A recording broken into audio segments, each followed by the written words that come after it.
video contains a lot of juice, from creating main menu, adding task completion functionality, upgrade scene for changing player's skin, pause scene and a level complete scene. To know all of the high level details on how I incorporated these in my little mobile game, stay tuned.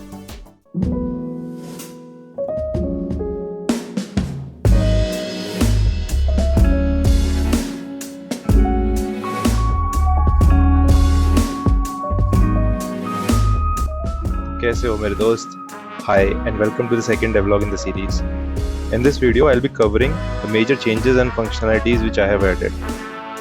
Inspired by this game right over here, I decided to add borders in my game. Without borders, the game was kinda looking empty. Wait, don't you believe me? Compare it by yourself.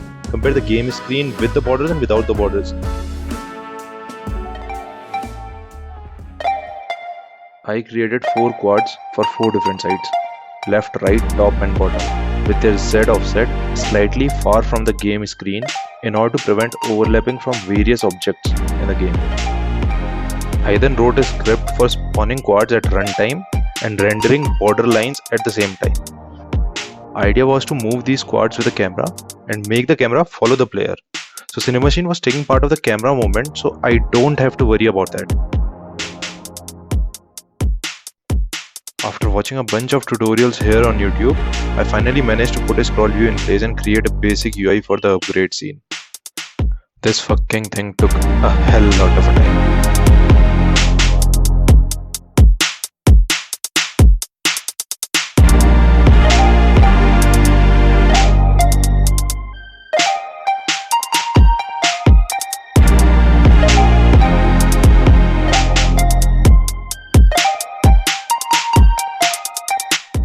Now before moving any further, I want to tell you a small concept of Unity.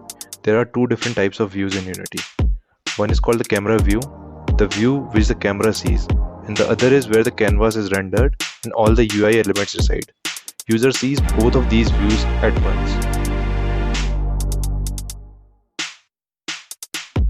The screen to your right shows the canvas view, where you can see all my interactions with the button and scrolling icons, but you can't see the ball moving in the right screen.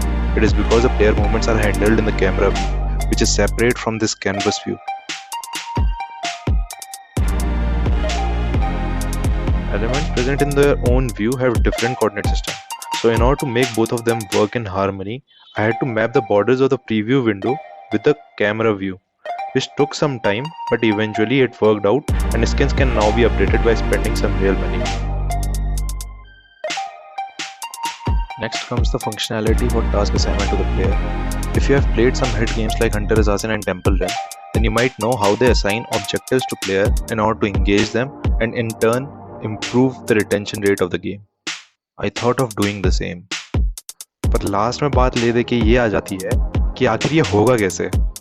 Straight away for 2 days, I was just sitting on my desk and enjoying the company of these intelligent creatures. Luckily, I then found a blog post, using the reference of which I was able to design a structure of my own, which in turn helped me in creating 2 different streams for assigning objectives. Once the objective is completed, player can claim the reward by clicking on coin icon and the algorithm will assign new objective to the player. The final task which I intend to complete as soon as possible was segregating levels into multiple chapters. A new level will only get unlocked if all the levels previous to it have completed successfully.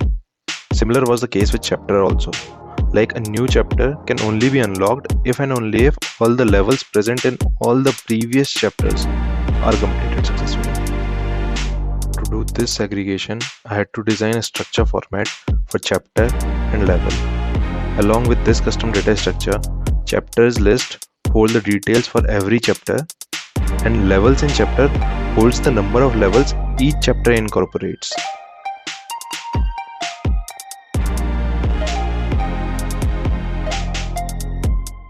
Now adding main menu was not that much difficult. I had to place some UI elements here and there and the main menu came to life. Earlier, switching between scenes was not that much smooth. So I implemented this crossfade scene transition. It was the most basic one, but it will do the work for now. For the pause menu, I created a separate canvas and this canvas will be hidden until the player touches the pause icon. Once the player touches the pause icon, slow motion will be introduced to all the objects in the game and the player will hold its position.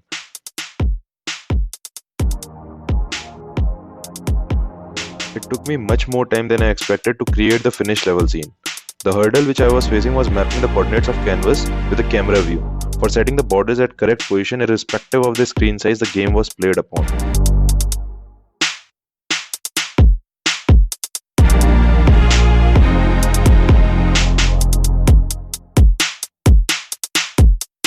So after spending some time on coding and a lot of time in debugging, I managed to fix everything up, and here is the result.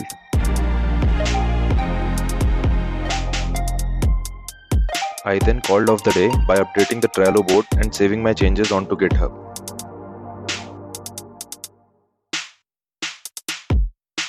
So this was it for this video. If you like it, do hit subscribe and smash the like button. And if you don't, just tell me in the comment box what are the things which I shall improve. And also, if you have any suggestions regarding anything, don't forget to mention that also. At last, thanks for watching. See you soon. Stay home and stay safe. And goodbye, dost.